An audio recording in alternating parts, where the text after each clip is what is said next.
Sono un centinaio le prostitute lungo il Terraglio, un giro d'affari che il comune di Mogliano Veneto ha stimato intorno a 3 milioni di euro. Questi sarebbero i soldi che i trevigiani risparmierebbero se venisse introdotta una tassa sul sesso nei comuni lungo il Terraglio, un modo quindi per rimpinguare le casse pubbliche senza gravare sui soliti contribuenti. Ci sarebbero meno tasse, alcuni hanno stimato addirittura che il gettito potrebbe essere parificabile a quello che è l'entrata che il comune di Mogliano ha per l'IMU prima casa. Qualche milione di euro. E questo per quanto riguarda una delle arterie del sesso della provincia di Treviso, il Terraglio appunto. Poi bisognerebbe aggiungere la Pontebana e tutte le prostitute che nella Marca lavorano negli appartamenti. Il fisco potrebbe incamerare qualcosa come 16 milioni di euro e questa era la stima del 2011. La Lucciola di Strada, con una media di 10 clienti a sera e 30 euro a prestazione, potrebbe percepire in un anno 115.200 euro. Potremmo ipotizzare una tassazione di circa 44.000 euro. La Squillo d'appartamento, con una media di 6 clienti e 100 euro a prestazione,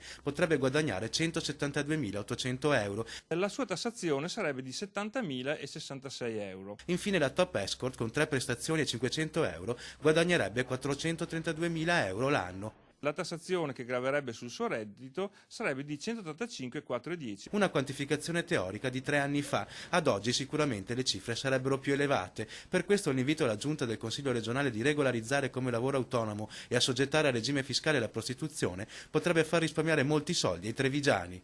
Certo, la regione è scesa in mezzo ai cittadini, ai tanti che hanno voluto firmare questo referendum, e ha preso un provvedimento che va nella direzione risolutiva. Finalmente si parla del fenomeno prostituzione e si vuole trovare delle norme adeguate a risolvere questo problema. Ora la Giunta regionale dovrà attivarsi per chiedere assieme alle altre regioni italiane che il governo proceda verso la legalizzazione della prostituzione.